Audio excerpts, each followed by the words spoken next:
We used social media differently. We used Twitter because of its immediacy and because of the fact that everything breaks on Twitter. Everything breaks on Twitter.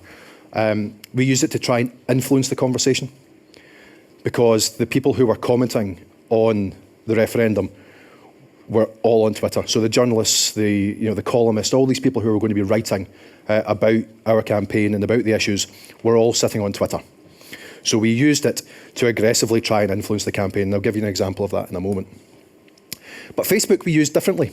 Facebook we used to, yes, influence the campaign, but to do it in a much slower way, to try and introduce themes and to try and introduce stories that we could spread out over a longer period of time.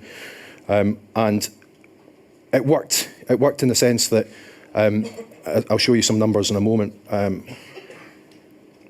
Facebook was where the conversation ultimately was happening about the debate.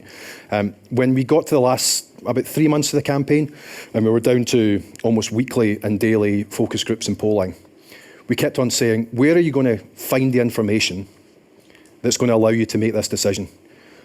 And it started off, it was always all the BBC and the newspapers. And as we got closer and closer and closer, people were saying Facebook. I'm going to get my opinion from Facebook. I'm going to get my opinion from speaking to people on Facebook, from my friends, from my family, from articles I see on Facebook.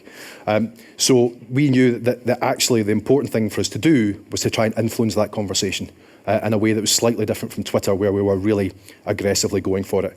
And in terms of how that worked in practice, we had the TV debates at the very end of the campaign, and we set up Twitter squads. We had these people who were just tweeting aggressively, rebutting points, just getting out there and showing how confident we were in our arguments.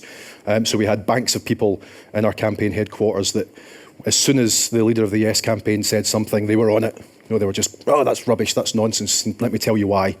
But we had another team who were working on Facebook that were using infographics, that were using real life examples, that were using videos from real people.